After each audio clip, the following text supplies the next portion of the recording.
नमस्कार, स्वागत है आप सभी का बच्चन टॉप डॉट कॉम के बच्चन टॉप यूट्यूब चैनल पे। आज हम देखने वाले हैं भारत की नदी प्रणाली, ड्रेनेज सिस्टम ऑफ इंडिया। दोस्तों, ये टॉपिक जो है हर एक एग्जाम में आपको काम आने वाला है और हमने प्रयास किया है, हमारे वेबसाइट में ये नोट्स फ्री ऑफ कॉस्ट आपको अवेलेबल है। आप बहुत जल्द इसका पीडीएफ भी डाउनलोड कर पाएंगे और शुद्ध हिंदी में, हिंदी मीडियम वालों के लिए बनाया गया है ये। तो चलिए शुरू करते हैं। नदी प्रणाली, ड्रेनेज सिस्टम आखिर क्या होता है? अच्छी तरह से परिभाषित चैनलों के माध्यम से पानी के प्रवाह को ड्रेनेज कहा जाता है। ऐसे चैनलों के नेटवर्क को ड्रेनेज सिस्टम कहा जाता है, मतलब प्रणाली। सिस्टम को हिंदी में प्रणाली बोलते हैं। तो अगर अच्छी तरह से परिभाषित चैनल हो कि कुछ खास पैटर्न हो, कुछ खास रिपीटिशन, पैटर्न का रिपीटिशन हो नदी के बहाव में, तो उसको ड्रेनेज कहा जाता है, सिस्टम बन जाता है। एक दो चीजों से तो सिस्टम बनता नहीं है, जब वही चीजें बार बार होने लगती है तो उसको सिस्टम कहा जाता है, प्रणाली कहा जाता है। जैसे कि संख्या प्रणाली है तो उसमें कुछ खास नियम है जो हर जगह अप्लाई होते हैं। इस टाइप जब कोई चीज एक नियम के तहत रिपीटिशन के साथ चले तो उसे प्रणाली कहते हैं। तो वैसे ही नदी प्रणाली भी क्या है, कुछ खास तरीके से परिभाषित चैनलों के माध्यम से अगर पानी का प्रवाह हो रहा हो तो उसे ड्रेनेज कहा जाता है, और इस टाइप के सिस्टम्स को नेटवर्क ड्रेनेज सिस्टम कहा जाता है। यह मुख्यतः नदियों और घाटियों के रूप में सतही जल के प्रवाह की प्रणाली को दर्शाता है। सतह के ऊपर जो पानी बहती है नदियों में और घाटियों में, उसे दर्शाता है ये। नदी प्रणाली भूमि की ढलान, भूवैज्ञानिक संरचना, जल की मात्रा और जल के वेग जैसे कारकों पर निर्भर करती है। अब यहाँ पे देखिए, क्वेश्चन बन सकता है कि नदी प्रणाली किन चीजों पर निर्भर करती है। यदि आप यूपीएससी या स्टेट पीएससी की तैयारी कर रहे हैं, जहाँ पे आपको लिखना होता है, लॉन्ग आंसर्स लिखने होते हैं, वहां पे भी आप इसको मेंशन कर सकते हैं। आगे चलते हैं कि ड्रेनेज पैटर्न के प्रकार कौन कौन से होते हैं। तो देखिए, यहाँ पे ज्यादा डिटेल में पढ़ के वीडियो लेंथी तो नहीं करेंगे, बट आप वेबसाइट में जाके आसानी से इसको पढ़ सकते हैं वर्ड टू वर्ड। अभी वृक्ष के समान नदी प्रणाली होती है। वृक्ष के समान मतलब नीचे जड़ और ऊपर शाखाएं।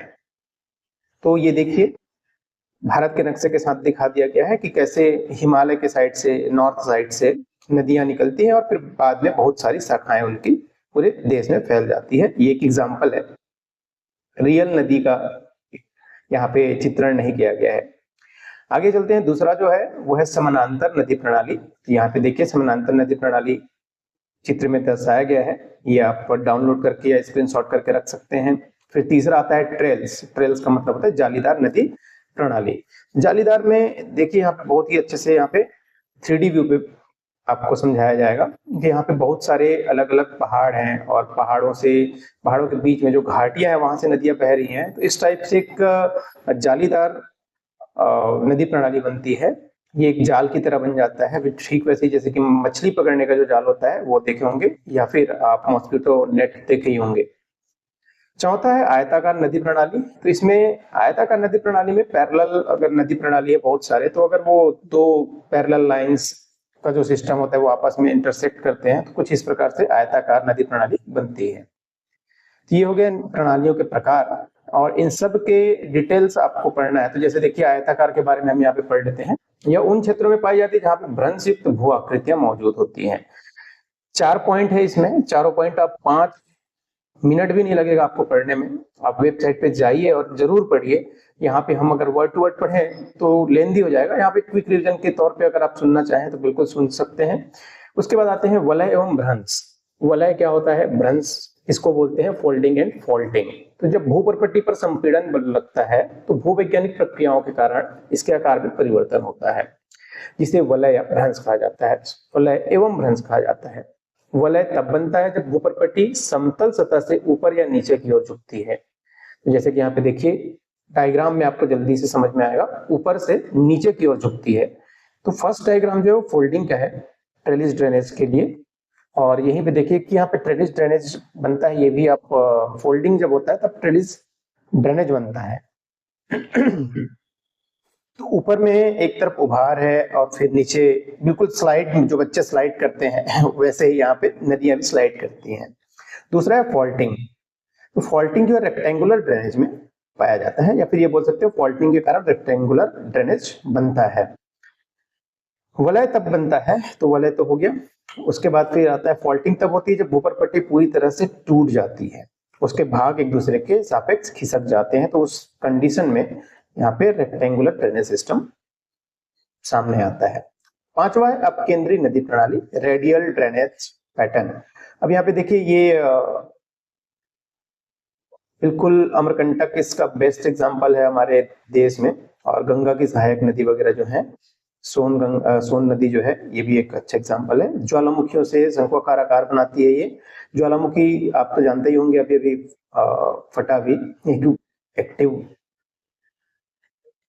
ज्वालामुखी। तो ये ज्वालामुखी से चारों तरफ जो नदियां बह रही हैं, एक रेडियस में होता है, क्योंकि जब ज्वालामुखी फटता है तो एक शंकु का निर्माण होता है, एक पहाड़ बन जाता है धीरे धीरे, अगर लंबे समय तक ये प्रोसेस चलता रहा तो धीरे से शंक्वाकार हो जाता है।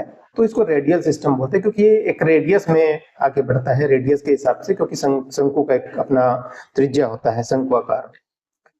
अभी केंद्रीय जल निकासी पैटर्न सेंट्रीपिटल और सेंट्रीफ्यूगल दोनों होता है। तो ये एक बाहर की तरफ जाने वाली और अंदर की तरफ आने वाली दो प्रकार से हो सकता है। सेंट्रीपिटल सेंट्रीफ्यूगल आप पढ़े होंगे साइंस में फोर्सेस के बारे में, बिल्कुल वैसा ही है। जब बाहर से नदी किसी केंद्र की ओर आती है तो उसको सेंट्रीपिटल बोला जाता है, और सेंट्रीफ्यूगल जो है किसी केंद्र से बाहर की तरफ, जैसे कि ये जो चित्र में दर्शाया गया है, यहाँ पे ऊपर एक जो सेंटर दिख रहा है वहां से सब बाहर की तरफ जा रही है, ये सेंट्रीफ्यूगल हो जाता है। भारत की नदी प्रणाली में मुख्य रूप से हिमालय नदी प्रणाली है, जिसके अंदर सिंधु नदी प्रणाली है, गंगा नदी प्रणाली है, ब्रह्मपुत्र नदी प्रणाली है। कुल मिला के आप ये समझ सकते हैं कि हिमालय से निकलने वाली जो नदियां हैं उनसे जो प्रणाली बनती है, सिस्टम बनती है, उसको हिमालय नदी प्रणाली कहा जाता है। इनके बारे में डिटेलिंग पॉइंट वाइज शॉर्ट में आपको यहाँ पे मिल जाएगा विथ डिटेलिंग, कोई से भी पॉइंट जो छोड़ा नहीं गया है। दूसरा है प्रायद्वीपीय नदी प्रणाली, निश्चित जल धारा होती है, मेंडर्स की अनुपस्थिति होती है तथा गैर बारहमासी प्रवाह इसकी प्रमुख विशेषता है। यह प्रणाली हिमालय नदी प्रणाली की तुलना में अधिक प्राचीन है, क्योंकि हिमालय खुद नया नया है, पृथ्वी के निर्माण के बहुत सालों बाद हिमालय का निर्माण हुआ। तो प्रायद्वीपीय नदी प्रणाली जो है हिमालय से पुरानी होगी, प्राचीन होगी, ये कॉमन सेंस वाली बात हो जाती है। आगे चलते हैं, इसके अंदर कौन कौन सी नदी है, तो बहुत सारी नदी मिलेंगी आपको। नर्मदा है, तापी है, महानदी है, गोदावरी है, कृष्णा है, कावेरी है। अब चलते हैं भारत की नदी प्रणाली को अगर मुख्य रूप से विभाजित किया जाए तो दो भागों में विभक्त कर सकते हैं हम इसे। प्रायद्वीपीय अपवाह तंत्र को अरब सागर में गिरने वाली नदियां, और दूसरा बंगाल की खाड़ी में। अरब सागर में गिरने वाली नदियां यहाँ पे टोटल 8 लिस्ट में दिया गया जो मेन नदी है, और इनको याद रखने के लिए आप ये शॉर्टकट ट्रिक अपना सकते हैं, समानता का जोश या फिर सिर्फ समानता। स से साबरमती, म से माही, न से नर्मदा और त से ताप्ती। और अगर आप डायग्राम देखना चाहें तो यहाँ पे बहुत ही सुंदर सा डायग्राम हमें समझाने का प्रयास किया गया है। यहाँ पे सारी नदियां लगभग आपको दिख जाएंगी कि कौन कौन सी नदियां हैं जो अरब सागर की तरफ पश्चिम में आके मिलती हैं महासागर से। महत्वपूर्ण तथ्य भी है यहाँ पे, जैसे प्रवाह की दिशा पूर्व से पश्चिम की ओर होती है, मुहाना ये डेल्टा के बजाय एस्टुआरी बनाते हैं। भ्रंश घाटी इसका मुख्य तथ्य है जो आप याद रख सकते हैं। नर्मदा और ताप्ती रिफ्ट वैली में बहने वाली प्रमुख नदियां हैं, और सबसे लंबी अरब सागर में गिरने वाली प्रायद्वीपीय भारत की सबसे लंबी नदी जो है वो है नर्मदा, जिसका उद्गम स्थल आप जानते होंगे अमरकंटक है। फिर भादर नदी है, सतरंजी नदी है, साबरमती नदी है, माही, ये सब जो हमने ट्रिक बताया उसके हिसाब से आप नाम याद रख सकते हैं। अब ज्वार नदमुख क्या होता है, ऐश्वर्य जैसे निर्माण करते हैं। नदी का वह जलमग्न मुहाना जहाँ स्थल से आने वाले मीठे जल और सागरी जल, खारे जल का मिलन होता है, उसे ज्वार नदमुख कहते हैं। तो ये मुहाना जहाँ पे मीठा जल और खारा जल जो है मिलते हैं उसको ज्वार नदमुख कहते हैं। नदी के जल में तीव्र प्रवाह के कारण जब मुहाने पर मलबों का निक्षेप होता है नहीं होता, तब वहां पे मलबा नदी के साथ समुद्र में चला जाता है और नदी का मुहाना गहरा हो जाता है।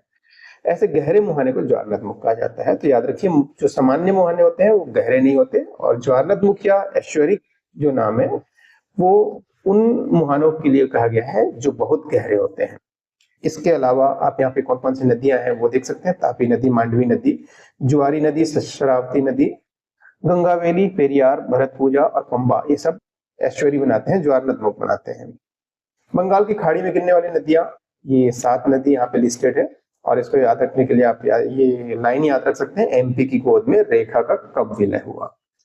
तो एमपी की गोद में एम और पी जो है महानदी और पेन्नार है, फिर गोद में तो गोदावरी है, रेखा, स्वर्ण रेखा, क से कावेरी, क से कृष्णा, ब से ब्रह्मपुत्र, विलय मतलब वेंगई, और हुआ हुगली। और हुगली के साथ गंगा लिखा हुआ है, वो भी आपको समझ में आ जाएगा। हुगली, यह नदी पश्चिम बंगाल में गंगा नदी की वितरिका के रूप में उत्गमित होती है एवं बंगाल की खाड़ी में गिरती है। तो गंगा नदी की वितरिका के रूप में हमने यहाँ पे बोल्ड लेटर्स पे हाईलाइट कर दिया है। हुगली नदी जो है वो और कुछ नहीं बल्कि गंगा की वितरिका रूप है। फिर दामोदर नदी है, इसको बंगाल का शोक कहा जाता है, ये बहुत ही ज्यादा प्रदूषित नदी है, ये भी बाद में मिल जाती है, हुगली नदी में ही मिल जाती है। स्वर्ण रेखा है, बाकी नाम तो हमने ऊपर देख लिया है, इसके बारे में डिटेलिंग आप पढ़िए जरूर, वेबसाइट पे आपको ये सब चीजें फ्री में फुल नोट्स के साथ अवेलेबल है। और लास्ट में हम देखते हैं कि अंतःस्थलीय नदियां, कुछ नदियां ऐसी होती है जो सागर तक नहीं पहुंच पाती और रास्ते में ही लुप्त हो जाती है। इन नदियों को अंतःस्थलीय नदियां कहते हैं, ये अंदर विलय हो जाती है, इसलिए घग्गर, लूनी नदी इसका मुख्य उदाहरण है। बाकी अगर आप और कुछ पढ़ना चाहते हैं इंग्लिश के नोट्स या फिर तो हमारे ब्लॉग में पढ़ सकते हैं। इसके अलावा हम बहुत ही जल्द हर एक टॉपिक पे ऐसे ही डिटेल्ड नोट्स शुद्ध हिंदी में आपके लिए अवेलेबल कराएंगे। जैसे कि अगर आप सीजीपीएससी की तैयारी कर रहे हैं तो छत्तीसगढ़ की नदियां आप पढ़ सकते हैं। इसके अलावा सीजीपीएससी से रिलेटेड और भी टॉपिक हैं जो आपको यहाँ पे मिल जाएंगे। तो कैसा लगा हमारा वेबसाइट और ये वीडियो और इसमें जो डिटेलिंग दिया गया है, ये एक बार आप जरूर बताइएगा।